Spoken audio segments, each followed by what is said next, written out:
अस्सलाम वालेकुम नाजरीन, वेलकम टू द शो बात कारोबार की। मैं हूं आपकी मेज़बान नताशा हसीब। नाजरीन, मार्केट के सेंटिमेंट्स आज के दिन भी कल के सेंटिमेंट्स को फर्दर कंटिन्यू करते हुए दिखाई दिए।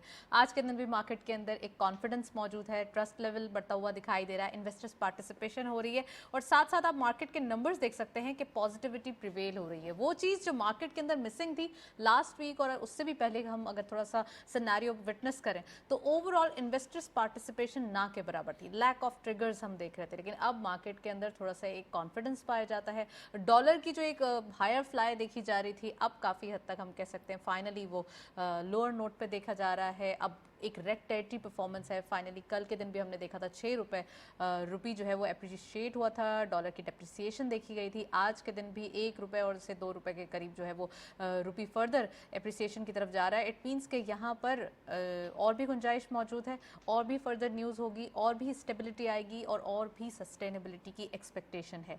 सो मज़ीद गुफ्तगू जारी रखेंगे। फर्स्ट सेगमेंट की तरफ चलते हैं।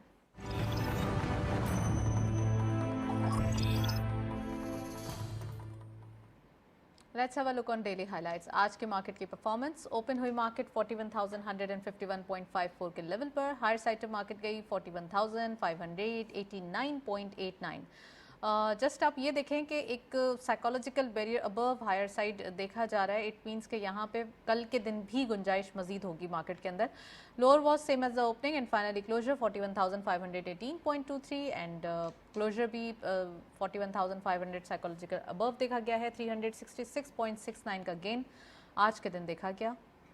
टर्नओवर में करंटली 230.65 मिलियन शेयर्स ट्रेड किए गए। 17.74 मिलियन शेयर्स का इजाफा कल के मुकाबले में आज के दिन देखा गया and value is good. Again हम 9.63 बिलियन रुपीज़ जो है वो क्रॉस करके, कल भी हमने 9 बिलियन के करीब वैल्यू देखी थी, आज भी देखी है। इट मीन्स के it's good. Volume leaders all scripting in green territory. TPLP इसको लीड कर रहे हैं 1.44 के इजाफे के साथ। 21.16 पे closure. 26.87 million shares traded. TRG second स्कॉट पे अगेन लाइमलाइट में 0.96 का गेन। 127.61 पे क्लोजर रहा। 20.81 मिलियन शेयर्स का कारोबार रहा एंड लास्टली के इलेक्ट्रिक 0.09 का इजाफा। 3.04 पे क्लोजर। 12.82 मिलियन शेयर्स ट्रेड किए गए। ये था वॉल्यूम लीडर्स मार्केट की करंट परफॉर्मेंस। नेक्स्ट सेगमेंट की तरफ चलते हैं।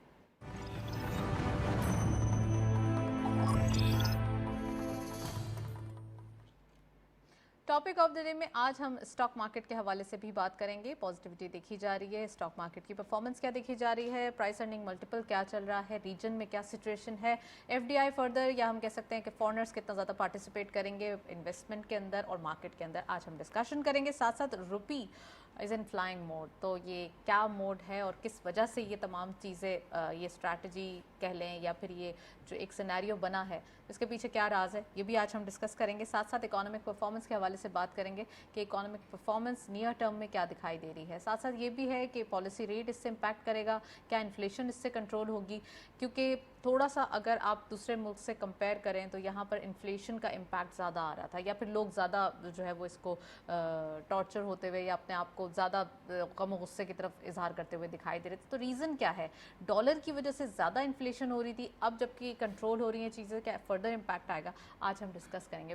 We have very exclusive panel, उनको खुशामदीद कहते हैं। हमारे साथ मौजूद हैं रफ़ीक रंगून वाला साहब, आप CEO हैं क्विक फूड्स के। अस्सलाम वालेकुम, वेलकम टू द शो। और आप बिजनेसमैन भी हैं।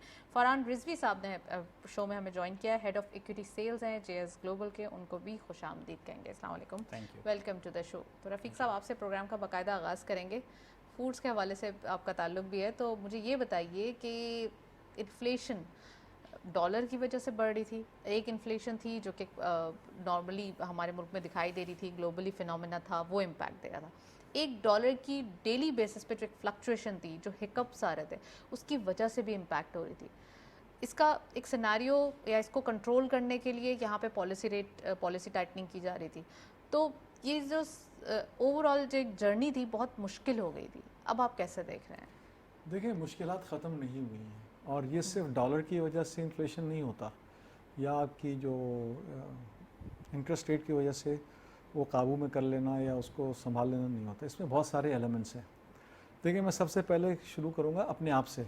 गवर्नमेंट को हम बाद में अच्छा बुरा कहेंगे, लेकिन सबसे पहले अपने आप से। आप देखें, जब भी कोई क्राइसिस इस मुल्क में आता है, अनफॉर्चुनेटली हमारे आम लोग, जिसमें हम जैसे लोग शामिल हैं, वो एक क्राइसिस क्रिएट कर देते हैं।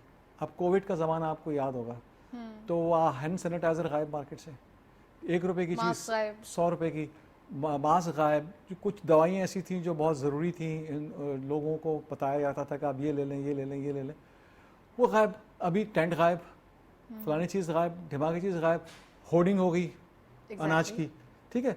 तो ये क्या होता है कि जब प्राइसेस बढ़ती है तो इन्फ्लेशन है बेसिकली। तो हम लोगों को तो पहले तो अपने गिरबानों में झांकना चाहिए और हमें शर्म आनी चाहिए कि हम अपने आप को मुसलमान कहते हैं और हम कैसे मुसलमान हैं। रमजान से पहले फ्रूट्स की डिमांड दुनिया भर में, मैं आपको बताऊं, ये डिमांड पुल एक्चुअली इसके प्राइसेस होते हैं। देखिए वो हर चीज़ अपनी जगह पे है। आप यूरोप में, अमेरिका में देखें, जब क्रिसमस आता है तो वहाँ पे चीज़ें सस्ती हो जाती हैं। हमारे यहाँ रमज़ान आता है, चीज़ें महंगी हो जाती हैं।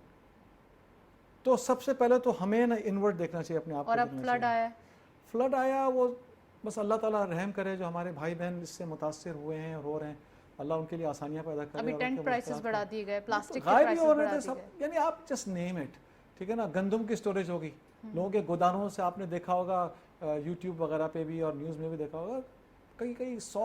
और गवर्नमेंट क्रैकडाउन कर रही है, गवर्नमेंट क्रैकडाउन कर रही है। अब देखिए बात सारी गवर्नमेंट कितना करेगी, there is a limit to it ना यार, कि गवर्नमेंट के हर एक के घर में तो नहीं घुस सकती ना, इसलिए रिसोर्सेज नहीं है गवर्नमेंट के पास। सबसे पहले हमें अपना मुहासबा करना चाहिए, ठीक है, और हमें देखना चाहिए कि एज ए इंसान, एज ए मुसलमान, हम लोग क्या कर रहे हैं, एज ए पाकिस्तानी हम क्या जुल्म ढा रहे हैं अपने ही लोगों के ऊपर, ठीक है। फिर हम बाद में शिकायतें करते हैं कि जी डॉलर ऊपर चला गया। डॉलर कैसी तैसी यार, डॉलर ऊपर क्या, तो जाने तो पूरी दुनिया में डॉलर ऊपर जा रहा है। आप पाउंड का हाल देखें, डॉलर वर्सेस डॉलर क्या हो रहा है, ठीक है। लेकिन वहाँ ये हालत हो रही है जो हमारे यहाँ, वहाँ होर्डिंग हो रही है चीज़ों की।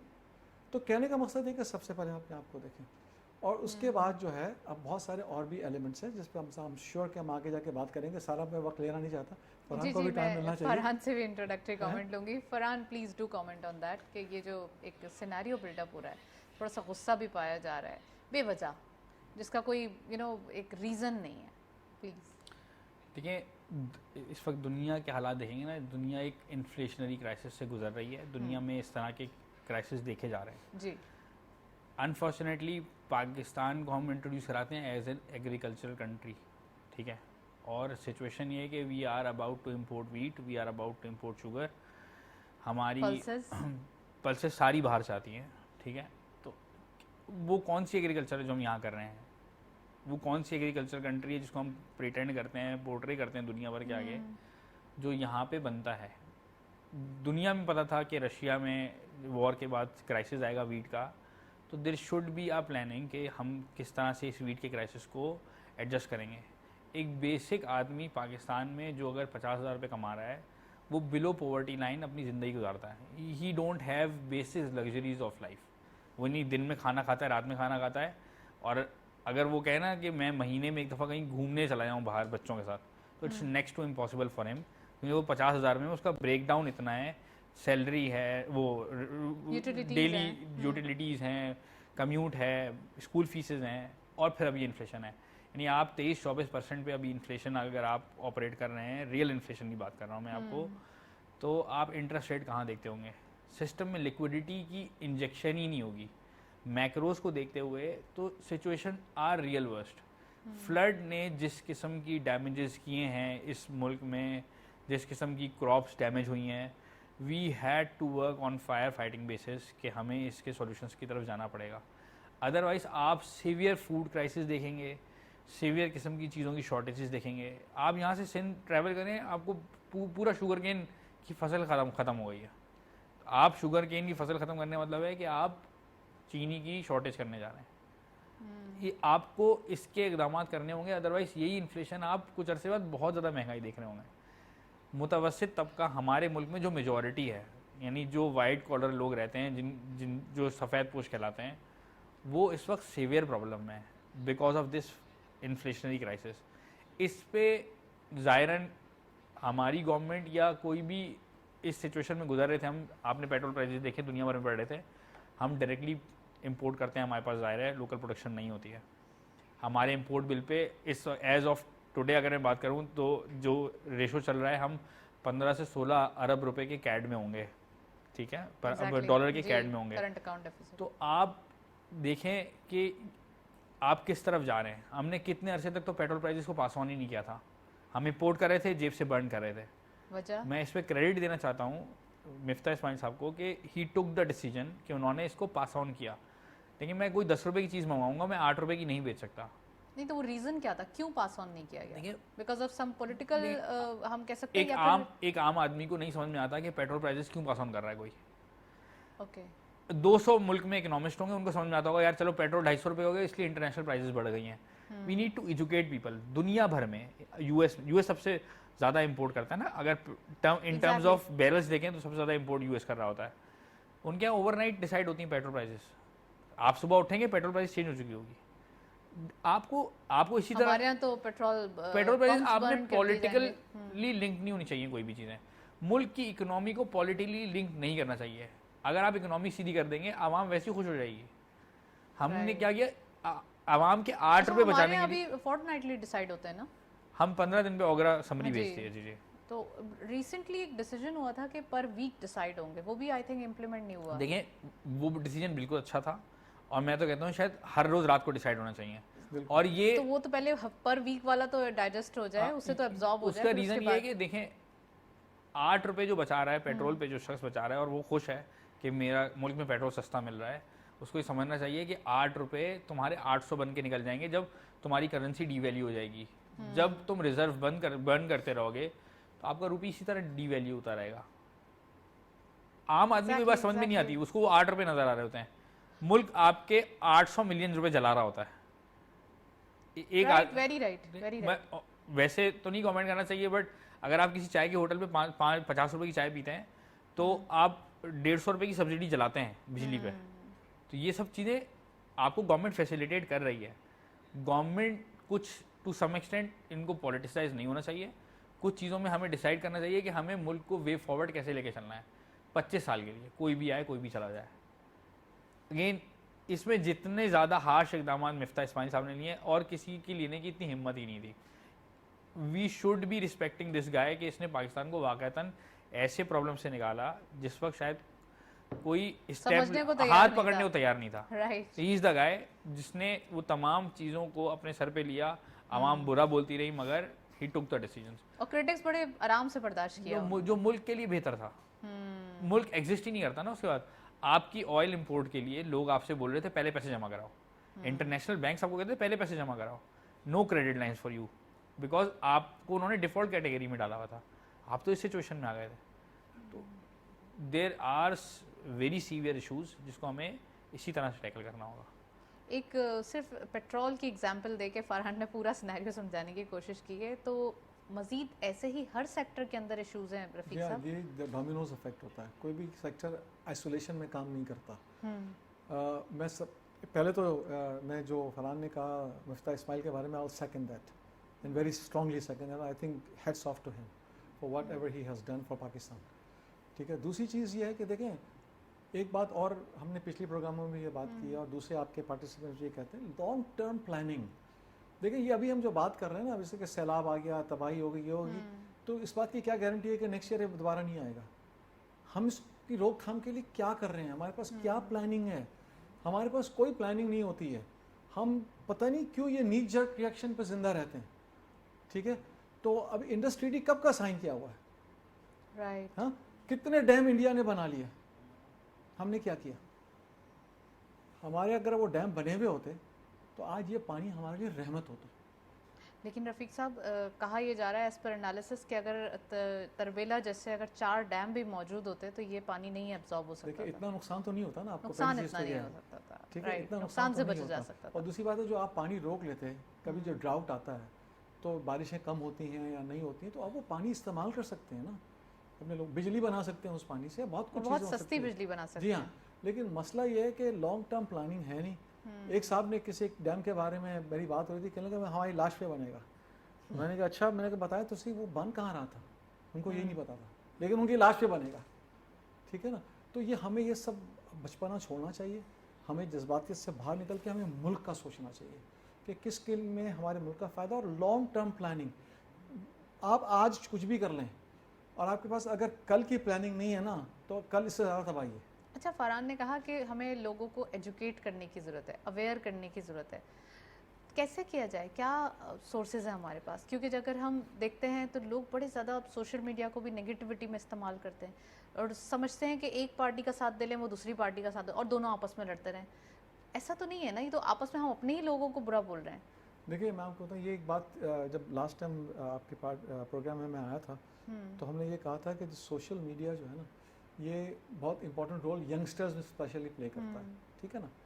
तो हमारी पॉलिटिकल पार्टीज़ को ये सजेशन भी हमने दिया था और मैंने तो हाथ जोड़े थे टीवी पे कि खुदारा अपनी आप इख्तलाफात को छोड़ें, ठीक है, आप अपनी दुकान चमकाते रहिएगा, लेकिन फिलहाल आप पाकिस्तान को नज़र में रखें। आप एक कमरे में बैठें, आप लोग मिल के एक चार्टर ऑफ इकोनॉमी को एग्री करें और ख़ुद को उसका पाबंद बना लें सब, और एटलीस्ट 25 इयर्स के लिए, जैसे कि इन्होंने कहा। ये 2 साल 5 साल 3 साल के प्लान्स नहीं बनते हैं, प्लान्स लॉन्ग टर्म बनते हैं। और मैंने पिछली बार आपको इटली की गवर्नमेंट चेंज होने के फिर चेंज हो रही है इटली के अंदर गवर्नमेंट, ठीक है ना। तो कहने का मसला क्या, उनकी पॉलिसियाँ चेंज हो जाती हैं हर गवर्नमेंट के आने से।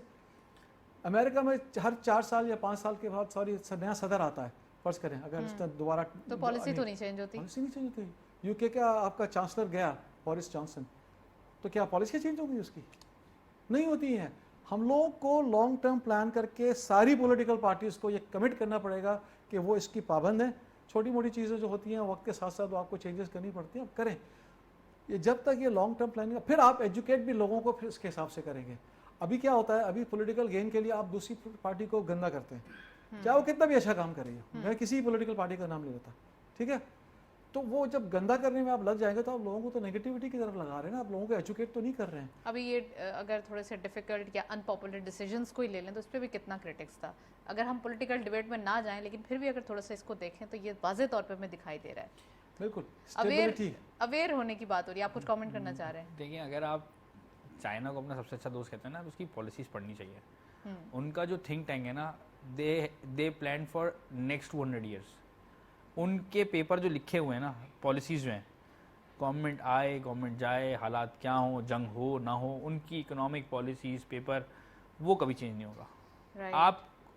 आप क्या चार्टर ऑफ इकोनॉमी नहीं बना सकते? आपकी सारी पॉलिटिकल पार्टीज बैठ जाएं एक दफ़ा सब बैठ जाएं, सारे स्टेक होल्डर्स एक दफ़ा बैठें, ये प्लान बना लें, भाई पाकिस्तान को अगले 50 साल बाद हमें यहाँ लेके जाना है, बस मैं आऊँ तुम आओ कोई भी आए, ये प्लानिंग चेंज नहीं हो सकती। सब अपने हिस्से का काम करें, वो भी अच्छा ही। देखिए, पाकिस्तान के लिए काम करें, शख्सियत परस्ती के लिए मैं आप हर कोई काम करता है, मगर हम में से कोई इज्तिमाई काम भी तो करे, कोई एक इज्तिमाई काम भी तो करे ना। यानी कॉलिंग ऑफ के I am a political leader या जो भी है, एक शख्स को इज्तिमाई काम तो करने चाहिए, अपनी ज़ाती अना को छोड़ के। जैसे मुफ्ती इस्माइल ने किया, वो अपनी ज़ात पे क्रिटिक्स लेता रहा, मगर वो मुल्क के लिए तमाम सही डिसीजन भी लेता रहा। अरे उन्होंने ये भी बोल दिया था कि क्या हुआ कि अपोजिशन में बैठ जाएंगे, मुल्क तो सही हो जाएगा ना, इकोनॉमी तो सही हो जाएगी, बेहतर क्यों अब इकोनॉमी के हवाले से करें? इन्होंने इसकी प्राइस पे की है। हाँ, इन्होंने कॉस्ट पे की है, बिल्कुल तो लेकिन बात वो फरहान ने कहा, देखिए मैं आपको बता दूं कि ये जब तक हमारी पॉलिटिकल पार्टीज अपने एजेंडास, पर्सनल एजेंडास को छोड़ के, बल्कि अभी बीच में तो ये भी हुआ था कि IMF का जो सिलसिला चल रहा था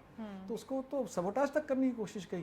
खुदा न खास्ता वो IMF वाला मामला नहीं होता तो आज पाकिस्तान बैंकरप्ट हो सकता था। कहाँ जाते सब ये? अभी अपना मंजन किसको बेचते सब लोग? यार इनको पाकिस्तान का सोचना चाहिए, इनको अपनी पार्टी का, अपने लीडर का एक सेकंड के लिए थोड़ा सा साइड में रख देना चाहिए। अच्छा रफीक साहब, एक एम्प्लॉयमेंट जनरेट करना ये भी एक चैलेंज है, क्योंकि महंगाई होती है, इन्फ्लेशन बहुत ज़्यादा बढ़ रही है और भी मुश्किलात बढ़ रही हैं, तो एम्प्लॉयमेंट भी कम हो रही है, लोग अनएम्प्लॉयड ज़्यादा हो रहे हैं, सैलरीज़ के इशूज़ आ रहे हैं। जाहिर सी बात है, जब कोई बिजनेस नहीं चलेगा तो वो अपने सबसे पहले एम्प्लॉयज़ कम करता है या अपना कोई जो एक्सपेंडिचर्स हैं उनको कम करता है। आप क्या समझते हैं कैसे होगी इस सिनेरियो में एम्प्लॉयमेंट जनरेट? आपके पास लॉन्ग टर्म इकोनॉमिक प्लान होना चाहिए। देखिए मैं कुछ भी बताता हूँ, अनएम्प्लॉयमेंट की क्या कॉजेज़ हैं। एक तो है कि एम्प्लॉयमेंट, नई एम्प्लॉयमेंट जनरेट नहीं हो रही है आपकी जी, ठीक है, इसलिए कि आपका लोकल बिजनेसमैन ही कॉन्फिडेंस उसका शटर कर रहा है, ठीक है, वो नया इन्वेस्टमेंट करते हुए डरता है। और न्यू FDI की बात करें तो वो भी नहीं आ रही है। क्यों आएगी जब आपका अपना बिजनेसमैन कंफर्टेबल और कॉन्फिडेंट नहीं है? पहले तो ओवरसीज चाइनीज ने चाइना में इन्वेस्ट किया, ये बाकी लोग बाद में आए हैं। इन्होंने पहले, चाइना ने ऐसी पॉलिसीज बनाई, उन्होंने दिखाया कि लोकल इन्वेस्टर जो है उसके कॉन्फिडेंस बढ़ा, ओवरसीज चाइनीज ने उसमें इन्वेस्ट किया, फिर दूसरे लोगों आने इन्वेस्ट किया। हमें तो हमारे अपने लोगों की एक सर्टेन लिमिट तक तो वहाँ पे फॉरेन इन्वेस्टर्स अलाउड ही नहीं थे उनके स्टॉक मार्केट में इन्वेस्ट करने के लिए। बिल्कुल। उनकी पर्टिकुलर स्टॉक्स में they are not allowed to invest. तो हमें भी कुछ क्लीशेस ऐसे रूल्स आइडेंटिफाई करना पड़ेंगे, लोगों को ये डिफाइन करना पड़ेगा कि ऐसे आप मुल्क से मोहब्बत करते हैं तो आप अपने ज़्यादा क्रिटिक्स को ज़्यादा जो है वो हाईलाइट ना करें या फिर आग ना दें, बल्कि आप ऐसा करें कि इन्वेस्टमेंट लाएं पाकिस्तान के अंदर। ऐसा भी तो हो सकता है ना? वो जब आपका एनवायरनमेंट कंड्यूसिव होगा तो ही होगा ना। फिर अब आप एक और चीज़ देखें, जो आपने कहा कि लोग अनएम्प्लॉयड हो रहे हैं। अनएम्प्लॉयमेंट इसलिए बढ़ रही है कि कुछ ऐसे डिसीजंस लिए गए, या उसको मजबूरी कहें या सोचे समझे बगैर लिए गए। मिसाल के तौर पे आपका इनपुट कॉस्ट बढ़ रहा है जी, ठीक है। देखिए मार्केट का एक थ्रेशोल्ड है, मार्केट एक हद तक प्राइस इंक्रीज बर्दाश्त करेगी, उससे ज़्यादा मार्केट बर्दाश्त नहीं कर सकती है ठीक है। तो लेकिन जब आप प्राइस बढ़ाते हो लेकिन आपका इनपुट कॉस्ट उससे ज़्यादा बढ़ जाता है तो आपकी प्रॉफिटेबिलिटी पे प्रेशर आता है ठीक है। एक एग्जांपल दूँ, आपका मिनिमम वेज है। आप जब मिनिमम वेज बढ़ाते हो, मिसाल के तौर पर आपने कल कहा कि जी 25 से हम 30 कर देंगे, पॉपुलर डिसीजन है पॉलिटिकली ठीक है, लेकिन उसके जो डोमिनोज इफेक्ट है ना उसको सोचने की ज़रूरत है। जो आज 25 पे है तो उसको तो आपने 30 कर दिया ठीक है ना, जो 30 पे था ना वो कहेगा मैं आप 30 क्यों लूँ भाई, मुझे भी तो दो, 35 तो करो ठीक है, या ज़्यादा तो करो। अच्छा अब ये सिर्फ नहीं होता, फिर इट गोज ऑन। इसके अलावा देखें आप इसका फिर उसका EOBI का कंट्रीब्यूशन बढ़ जाता है, उसके वेकेशन के कॉस्ट बढ़ जाती है, उसके आपके जो वेकेशंस वगैरह होते हैं, उसके अलावा आपका अल्लाह भला करे तो EOBI, सेसी, पैसी, ये सब के आपकी कंट्रीब्यूशन उसके तनख्वाह के हिसाब से होती है ठीक है। तो वो बिजनेस में तो मारा गया, तो फिर वो क्या करेगा, कहेगा लोग कम करो, खर्चा कम करो, 3 शिफ्ट के बजाय 2 शिफ्ट कर दो, 2 शिफ्ट के बजाय 1 शिफ्ट कर दो ठीक है। तो ये चीज़ आपके ऊपर बैकफायर करती है। वो जो बात हम जो बार बार दोनों कह रहे हैं ना, आपसे इससे पहले भी आपके दूसरे पार्टी, लॉन्ग टर्म प्लानिंग, जब तक लॉन्ग टर्म प्लानिंग नहीं होगी ये चीज़ें एड्रेस नहीं होंगी, ये एक डिसीजन से सब चीज़ें ख़त्म होने वाली नहीं है। एग्जैक्टली फरहान, एम्प्लॉयमेंट जनरेट करना है, साथ साथ हमारे पास इन्फ्लेशन का इम्पैक्ट ग्लोबली है। जो रॉ मटेरियल पहले लोग मंगवाते थे अब उसकी जो कॉस्ट है वो डबल हो चुकी है, तो कॉस्ट ऑफ डूइंग बिजनेस इतना बढ़ गया है कि एम्प्लॉयमेंट वैसे भी जनरेट करना मुश्किल हो गया। इसके बारे में प्लीज़ बताइए। 250 मिलियन की आबादी है हमारी ठीक है। अनफॉर्चुनेटली हमारा कुछ भी लोकलाइज नहीं है ठीक है। 250 मिलियन लोग अगर गाड़ियाँ चला रहे हैं तो गाड़ियों के मेजॉरिटी पार्ट्स इंपोर्ट होते हैं। हमें एम्फेसाइज करना चाहिए, पॉलिसीज आनी चाहिए, चीज़ें बनाते हैं बाकी, और हमें पॉलिसी बनानी चाहिए कि यार लोकलाइज करेंगे। आप दुबई जैसी कंट्री में लोकलाइज्ड है, आप कराची से छोटी आबादी होगी, बल्कि कराची से भी गुलशन के बाद छोटी आबादी होगी, और वहाँ पे सब चीज़ें लोकलाइज्ड है, उन्होंने फैक्ट्री लगाई हुई है। आपको भी बात करनी चाहिए, 250 मिलियन की कैपेसिटी है आपकी। तो हमारे यहाँ कार्टेल सिस्टम है, क्या वजह है? It's not about cartel system, policies ना, गवर्नमेंट आज सेक्टर वाइज डिस्कशन कर रहे हैं। आज हमने पॉलिसी बनाई कि हम जो मोबाइल्स हैं वो यहाँ पे असेंबल करेंगे। अभी हमने पिछले दिनों में देखा है कि मोबाइल की कंपनीज ने आके यहाँ पे जो है सैमसंग ने भी लगाया और Xiaomi ने भी लगाया यहाँ पे मैन्युफैक्चरिंग प्लांट, असेंबलिंग प्लांट कहते हैं जिसको। क्या उनकी मैन्युफैक्चरिंग यहाँ पे बहुत सारे पार्ट्स की नहीं हो सकती? हो सकती है। LCD नहीं बन सकती, चले वो इंपोर्ट करें, बाकी चीज़ें तो बन सकती हैं, यहाँ पे सर्किट्स भी बन सकते हैं, यहाँ पे बाकी चीज़ें बन सकती हैं। ये पॉलिसीज़ बनाने वाले लोगों ने अपने आप को ईज में डाला हुआ है, जिसकी वजह से आपको अगेन करंट अकाउंट डेफिसिट का शिकार होना पड़ता है। सारी चीज़ें इंपोर्ट होती हैं। अभी जब सबकी इंपोर्ट बंद हुई, LCs नहीं खुल रही थी, गवर्नमेंट के पास डॉलर्स नहीं थे देने के लिए, तो क्या हुआ? उसका नतीजा ये हुआ कि इन सब लार्ज स्केल मैन्युफैक्चरिंग तमाम की शायद ग्रोथ भी नेगेटिव में आ जाए, ईयर ऑन ईयर बेसिस पे नेगेटिव ग्रोथ दिखा देंगे, क्योंकि डिमांड है ही नहीं, लोगों की एपेटाइट खत्म हो गई है। आपने लोकलाइज, आपने कार की एग्जांपल दी है तो एक सवाल है मेरे जहन में, जब आप कार की बुकिंग देखते हैं तो यहाँ तो प्री बुकिंग इतनी ज़्यादा हो जाती है, तो लोगों के पास तो बहुत लिक्विडिटी तो है, लोग खरीदते हैं, पसंद करते हैं नई गाड़ियाँ लाना, तो फिर क्यों इस चीज़ पर काम नहीं होता? क्या हमें कोई ऐसा लॉ इम्प्लीमेंट करना पड़ेगा जिसमें इम्पोर्टेड गाड़ियों पे पाबंदी ही हो जाए प्रॉपरली? जरा मैं ऐसे मिसाल देता हूँ, इन 250 मिलियन लोगों में से आपको कितना लगता है कि कितने लोग स्मार्टफोन यूज़ करते हैं? फिर भी बहुत सारे आजकल तो एक शायद 35 to 45% आबादी जो होगी वो स्मार्टफोन पे होगी, बाकी अभी तक वही पुराना फ़ोन यूज़ करते हैं। इसी तरह गाड़ियों के लिए भी यही है कि जो गाड़ियाँ नई बुक होती हैं, आपके पास तो डेटा है ना, रजिस्ट्रेशन का डेटा आ जाएगा। जो लोग कैश रिच होते हैं, यानी जिन्होंने ये, आपकी प्रोडक्शन कैपेसिटी कितनी है, कितने हज़ार यूनिट की है, होंडा की ले लें, टोयोटा की ले लें या सुजुकी की ले लें, इनकी टोटल कैपेसिटी शायद कराची की पॉपुलेशन को भी केटर नहीं कर सकती। टोटल कैपेसिटी बता रहा हूँ मैं एग्जैक्टली 250 मिलियन के मुल्क में आपकी इतनी कैपेसिटी है, आप 1 मिलियन यूनिट बनाते हैं, आप टोटल निकाल लें आपके मुल्क में 1 मिलियन यूनिट भी नहीं बनते होंगे। नई गाड़ियों की सिल्क रोड डेटा आता है ना, पामा के नंबर्स आते हैं, आप देखें 4000, 5000, 6000, 10,000। मैं ऑटो सेक्टर के ऊपर एक प्रॉपर प्रोग्राम करूंगी और फिर इसको आप ये पामा के नंबर देखें, आपको पता चलेगा इनकी मैन्युफैक्चरिंग टोटल है कितनी। ठीक है, हर चीज़ डॉलर लिंक्ड है, हर चीज़ इंपोर्ट हो रही है। डॉलर अभी 250 रुपये में हमने देखा, तो हमने देखा गाड़ियों की प्राइस 30-30 लाख रुपए से बढ़ा दी गई है जी। हर चीज़ लिंक्ड की हुई है ना आपने। देखिए अगर मैं अच्छा, यही कम हो रहा है तो कम की भी प्राइस आनी चाहिए। ये आई है चीज़ें बीच में एक आध बार। हाँ, एक आई, लेकिन बहुत ऐसे minimum नोटिस आई है। आते हैं। देखें अनसर्टेनिटी है ना, उनको भी क्लैरिटी नहीं है हाँ, कि भाई अगली दफ़ा इंपोर्ट करने जाएंगे तो डॉलर किस में मिलेगा, तो वो भी अपनी एक रूम क्रिएट करके काम कर रहे हैं, बहरहाल बिजनेस रन कर रहे हैं। ये सोचने वाली चीज़ें हैं। 250 मिलियन लोगों के हिसाब से पॉलिसी बनाए, 250 लोगों के हिसाब से ना बनाए। राइट। आज मेरी कैपेसिटी मैं गाड़ी ले सकता हूँ, हो सकता है मेरी एक गाड़ी लेने की कैपेसिटी 2 ना हो, मगर मुझे गाड़ी 2 की ज़रूरत हो। पॉलिसी 250 लोगों के हिसाब से बनेगी, मैं अपनी जेब देख के बना लूँगा पॉलिसी, तो वो गलत पॉलिसी हो जाएगी। राइट। पॉलिसी हर एक के हिसाब से बने। आज 2018 में जो 1800 CC top of the line आपको गाड़ी मिलती थी 28,65,000 रुपए की, वही गाड़ी मैं आज 50 लाख रुपए की भी नहीं ले पाता हूँ। नई उसकी बहुत ज्यादा इनवॉइस प्राइस expensive 65 हो लाख गई। रुपए है 2018 में। और डिफरेंस बता रहा हूँ मैं आपको। Mismanagement and lack of policies is the ऐसा क्या हुआ, 2017 का मॉडल 45 लाख रुपए का था और 2021 का मॉडल 1.25 करोड़ रुपए का हो गया। बहुत बड़ा डिफरेंस आ गया है। बहुत ज्यादा।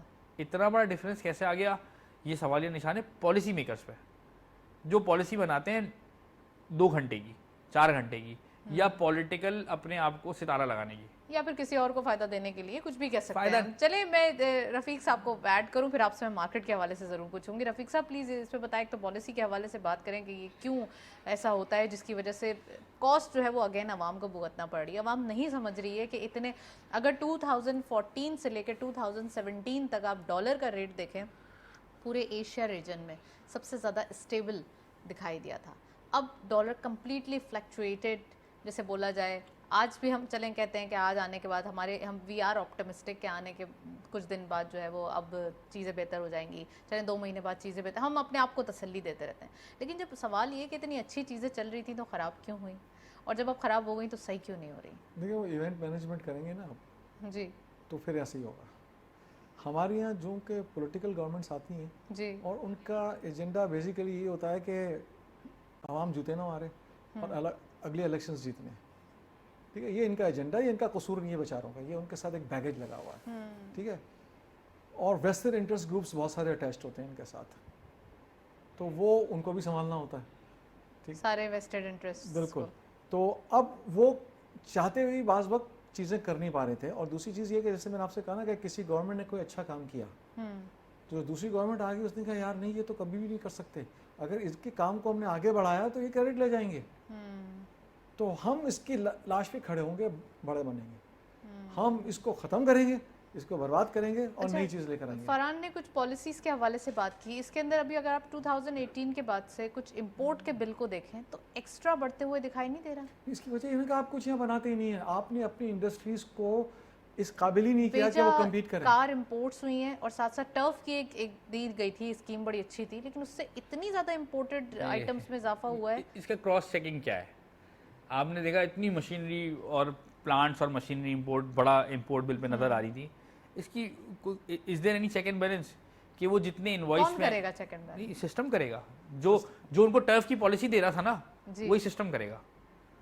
हाँ चलिए प्लीज रफीक हाँ, साहब, तो continue देखें जैसे अभी गाड़ी की बात हो रही थी, सेल फोन्स की बात हो रही थी, अगर ये इंडस्ट्री बड़े स्केल पे यहाँ लगती और हमारी लोकल मैन्युफैक्चरिंग होती, तो आप ये देखें कि जितनी रिलेटेड इंडस्ट्रीज हैं सबका फ़ायदा होता, यहाँ के लोगों को एम्प्लॉयमेंट मिलता, टेक्नोलॉजी ट्रांसफ़र होती हमारे मुल्क के अंदर। ठीक है, और अगर हम हमारी लोकल कंजम्पशन से ज़्यादा कैपेसिटी है तो हम इसको एक्सपोर्ट कर सकते थे। नहीं तो कार के ऑटो सेक्टर की बात करें या कोई भी इंजीनियरिंग की बात करें, तो ऐसे कौन से इंजीनियर्स हैं जो हमारे यहाँ भी तो इतने सारे इंजीनियर्स ग्रेजुएट होकर निकलते हैं, क्या उनके अंदर इतना पोटेंशियल नहीं है?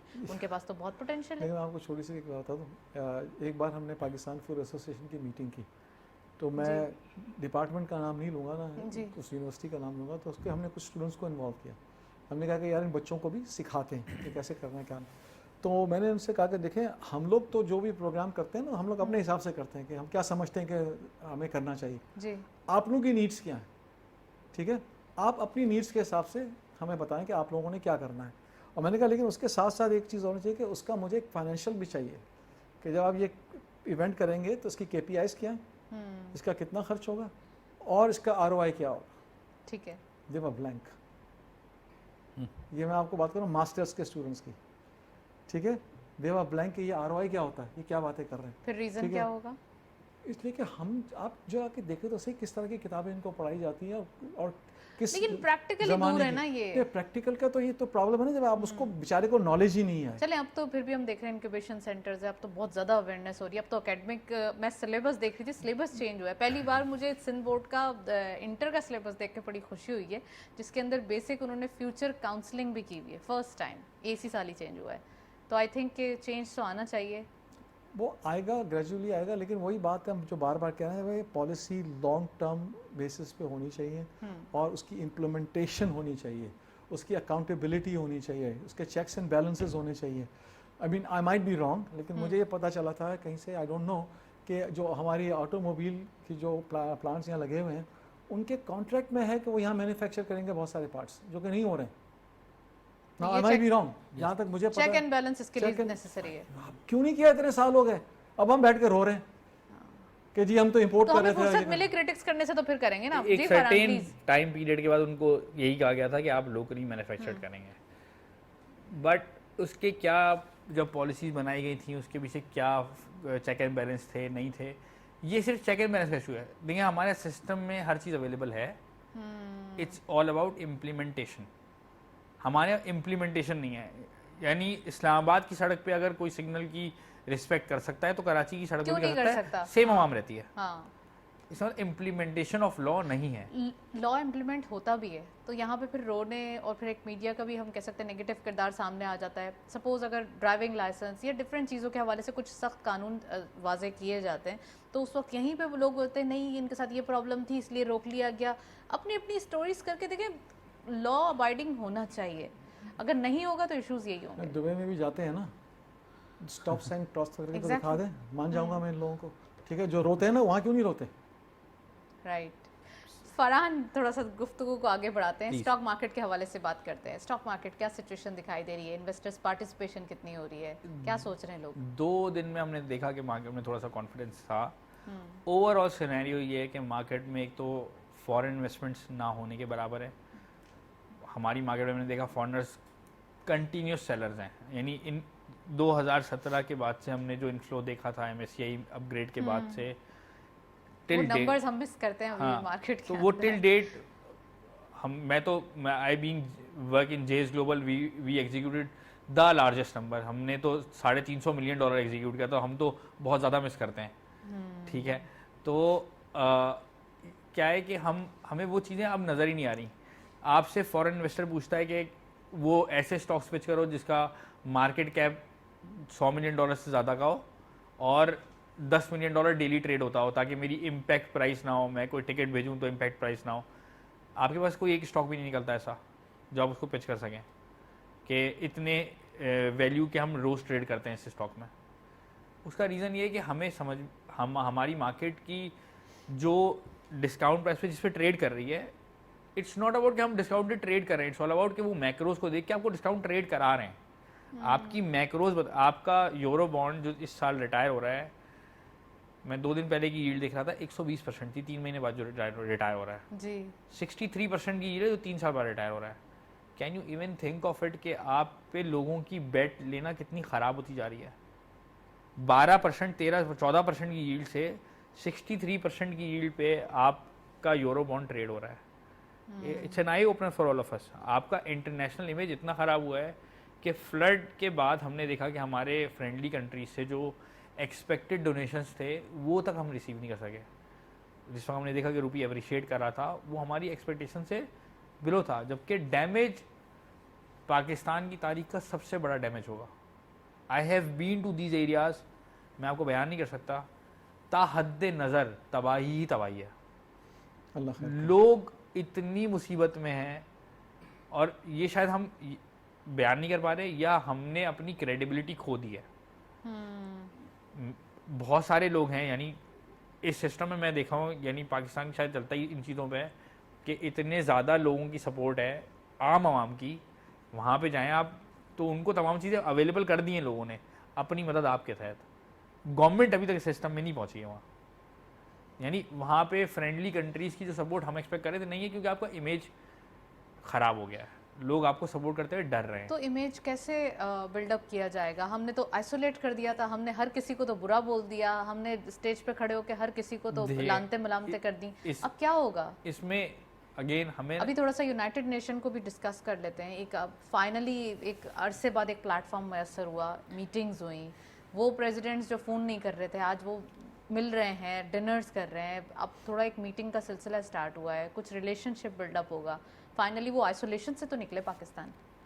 ये सबसे बड़ी बात ये कि जब मैं अगेन स्टॉक मार्केट हर प्लेटफॉर्म पे बोलता हूँ, यहाँ भी बोलता हूँ कि हमारी स्टॉक मार्केट को एज एन इंडस्ट्री ग्रो कराने की ज़रूरत है स्टेट लेवल पे। जी बिल्कुल। यूएस की बात करें ना, या इंडिया की बात करें, पीयर के ईरान की बात कर लेते हैं, आबादी का मिनिमम 12%, और यूएस में तो ये परसेंटेज थी 75% of people invest in stock market. आपकी स्टॉक मार्केट में टोटल काम करने वाले लोग 2.5 लाख हैं, यानी कितना परसेंट बनता है हमारी टोटल आबादी का? 0.01% बनता है टोटल आबादी का। 250 मिलियन की आबादी का तो लगाना ये है। अवेयरनेस उनको सेविंग की हम कितना ही बार अपने प्रोग्राम में कहते It's रहे हैं, not about- बताते रहे हैं कि सेविंग का एक अवेयरनेस नहीं ना, कॉन्सेप्ट होना आपने चाहिए। इंसेंटिवाइज नहीं किया वो चीज़ों को, आपने अवेयरनेस नहीं दी। ये भी एक एसेट क्लास है, जैसे एक रियल एस्टेट है ना, एक आम आदमी पैसा आएगा वो या रियल एस्टेट खरीदेगा, गोल्ड खरीद लेगा। उसको अगर तीसरी गोल्ड आपको इतना देता नहीं है, और जो रियल एस्टेट है उसमें आपको एक ह्यूज चंक चाहिए जिससे आप एक पैसा पार्क कर आम आदमी के जहन में यही एसेट क्लास है। एक और एसेट क्लास भी है जिसको हमने कभी प्रमोट ही नहीं किया। हम सब यही बार बार सोचते हैं कि यार यहाँ पर पैसे लगाएंगे तो ये जुए में हार जाएंगे। इट्स नॉट जुआ भाई, ये एसेट क्लास है। यहाँ पैसे बनते हैं या इन्वेस्टमेंट पे रिटर्न मिलते हैं। लोग जीरो से हीरो बने हैं यहाँ पर बहुत ज़्यादा। आप देखें बहुत सारी हमारे पास एग्जांपल्स मौजूद हैं। जो भी आप रिटर्न बनाते हैं वो ऐसी इन्वेस्टमेंट से बनते हैं ना।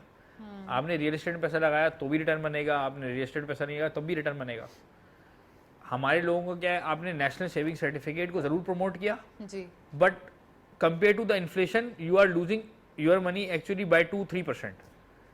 आपको नेशनल सेविंग सर्टिफिकेट 12% रिटर्न दे रहा है, इन्फ्लेशन चल रही है 16%, अलहमदिल्ला 3% आप नेट लूज करते हैं। स्टॉक मार्केट आपको 20% दे रही है, आपको नजर नहीं आ रहा, चले 3 साल से नहीं दे रही, मैक्रोस की वजह से, वो एक अलग बात है, बट डिविडेंड तो आता है, चीज़ें आती हैं। ये प्रमोट करने की ज़रूरत है। मैं समझता हूँ कि जो पाकिस्तान स्टॉक एक्सचेंज में जो डिविडेंड मिलते हैं, आपको बोनस शेयर्स मिलते हैं, शायद दुनिया में कहीं नहीं मिलते होंगे। दुनिया में कहीं नहीं मिलते होंगे, मैं आपको बता रहा हूँ। ऐसी अगर मार्केट मिल जाए तो दुनिया वाले तो नहीं छोड़ेंगे। नहीं, अब आपकी मार्केट में कोई आता इसीलिए नहीं है ना कि अगर आज गोरा पैसे लेकर आएगा, आज उसने $100 लेकर आया फॉर एग्जांपल, ये 1 मिलियन लेकर आया तो उसको 220 मिलियन मिले। कल यही इसका जो $100 मिलियन जो था वो 240 रुपए का हो गया, तो उसकी तो वैल्यू गिर गई ना पैसे की। जब उसको कन्वर्ट करके वापस लेके जाएगा तो उल्टा उसको नुकसान हो गया, चाहे आपकी मार्केट थोड़ी बहुत बड़ी भी हो कि ना बड़ी हो। तो ये सब चीज़ों को सही करने की ज़रूरत है। मैं आपको एक छोटा सा एग्जांपल दूं, इसमें हमारे कुछ इदारों को भी कंट्रीब्यूशन होना चाहिए। SCCP इसमें कितना हेल्पफुल हो सकती है। तो डॉलर जो लेकर आ रहा है उसको डॉलर में तो ट्रेडिंग नहीं उसको मिलेगी, ऐसा तो एक नहीं सेकंड होगा। के लिए छोड़ दे डॉलर को।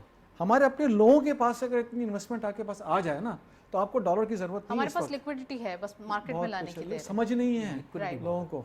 गुफ्तगू जारी रखते हैं, नेक्स्ट सेगमेंट की तरफ चलते हैं।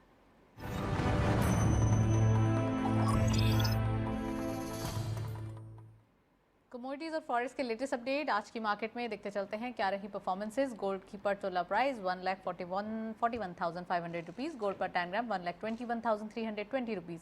आज फाइनली हम गोल्ड के प्राइसेस भी गिरते हुए देख रहे हैं। इंटरनेशनल गोल्ड रेट पर 1638.6, ऑयल WTI पर बैरल 77.67, ऑयल ब्रेंट क्रूड पर बैरल 85.32। अच्छा, ज़बरदस्त आज जो है वो एक परफॉर्मेंस देखी जा रही है। ऑयल प्राइसेस भी कमी की तरफ आ रहे हैं। करेंसीज में सबसे पहले यूरो बाइंग रही 222 rupees, selling was 224.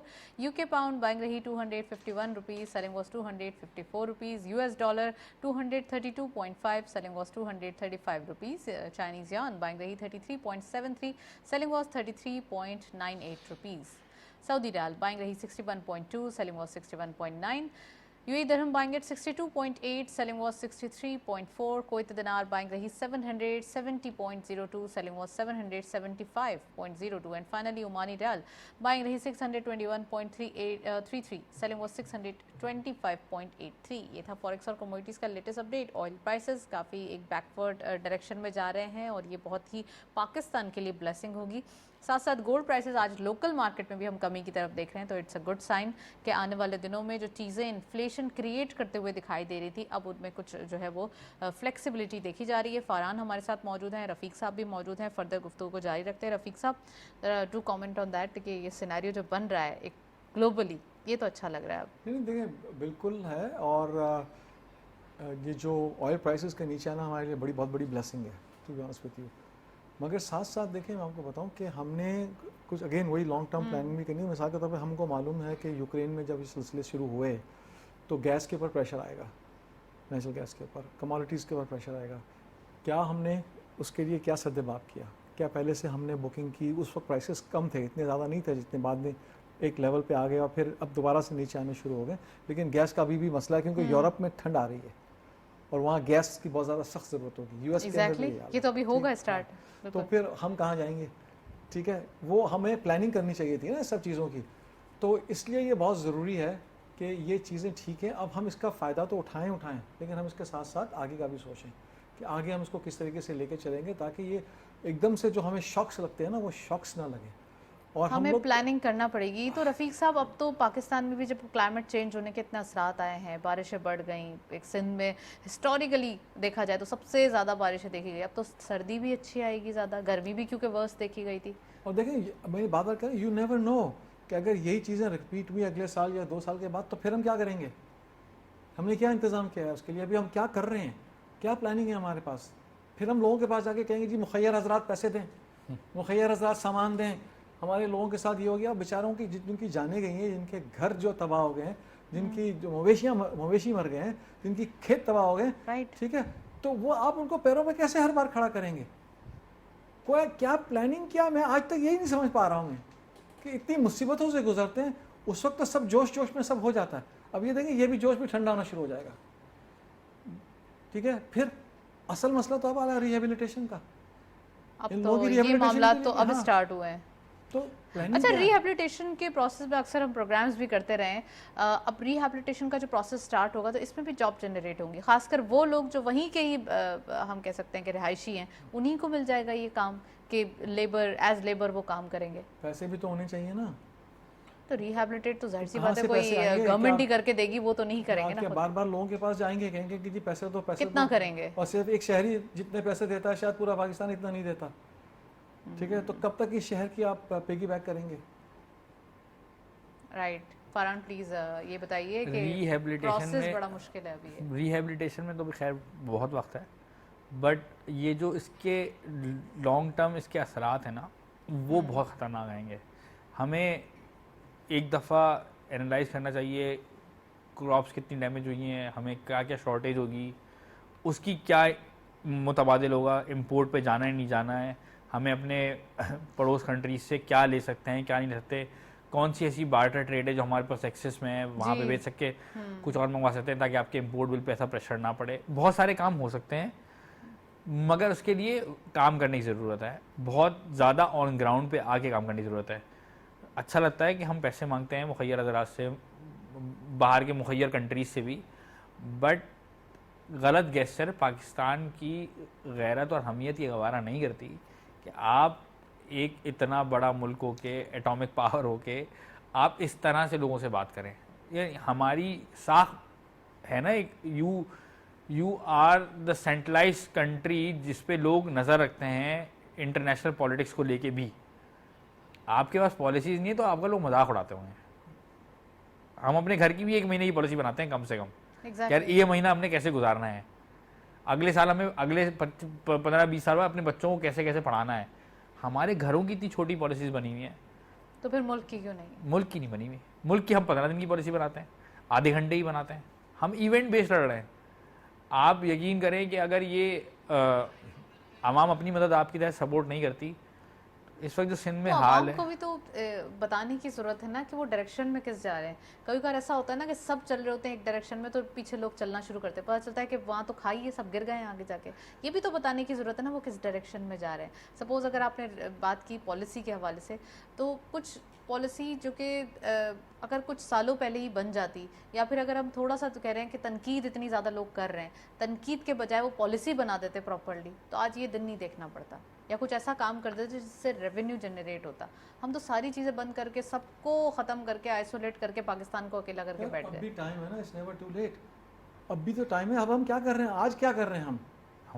सबसे बड़ा सवाल तो मेरा ये है, जो पीछे हो गया, we can't do anything about it. ठीक है, जो डैमेज होना था रेपुटेशन को, हमारी क्रेडिबिलिटी का हमारा सत्यानाश हुआ, सब कुछ हुआ, ठीक है, लेकिन आज क्या कर रहे हैं हम लोग? आज कुछ कर रहे हैं? मेरा तो सवाल सिर्फ एक ही है कि आज काम करने की ज़रूरत है। शुरू तो करें ना, इट्स नेवर टू लेट। कहीं से तो Right. शुरू करें। फरहान प्लीज़ मुझे लास्ट मार्केट के हवाले से ही बताएं, फिर मैं प्रोग्राम जो है वो वाइंड अप करूंगी।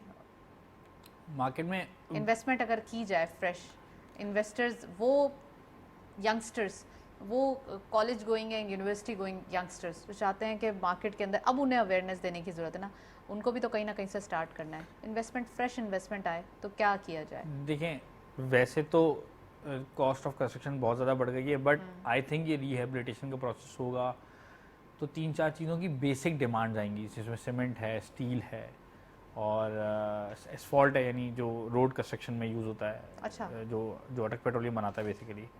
सीमेंट स्टॉक्स हैं, मुझे लगता है इनमें एक रैली आ सकती है शॉर्ट टर्म, इसमें एक स्पेल आ सकता है जो कि मार्केट की पॉजिटिविटी को शायद बरकरार रखेगा।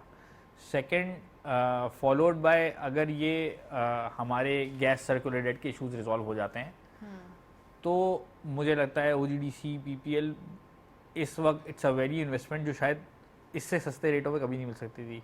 अगर आप अर्निंग पर शेयर देखें OGDC PPL का, ये सर्कुलर डेट के इश्यूज ना होते, पे आउट्स इनके चोक नहीं होते, कैश फ्लो साइकिल चोक नहीं होती, डिविडेंड के, तो ये शायद 200 रुपये स्टॉक्स होते हैं। जो भी आपको Exactly, 60 रुपये हाँ। का PPL और 80 रुपये का या OGDC 75 रुपये का हाँ। OGDC मिल रहा है, तो ये तो कोई प्राइस ही नहीं है। Right. Well, thank you so much Farhan, आप हमारे साथ मौजूद थे। रफ़ीक साहब, आपका भी बहुत बहुत शुक्रिया, आप तशरीफ़ लाए। आज के दिन हमने डिस्कशन की जिसके अंदर रुपये की एप्रिसिएशन के हवाले से, ओवरऑल इकोनॉमिक पॉलिसीज़ और एक स्ट्रैटेजीज़ जो देखा जा रहा है कि किस तरफ जा रही हैं, किस डायरेक्शन में जा रही है, हमने डिस्कस करने की कोशिश की और साथ साथ कुछ सोल्यूशंस भी निकालने की कोशिश की। That's it. इसी नोट पे प्रोग्राम को वाइंड अप करते हैं। इजाज़त दीजिए, अल्लाह हाफ़िज़।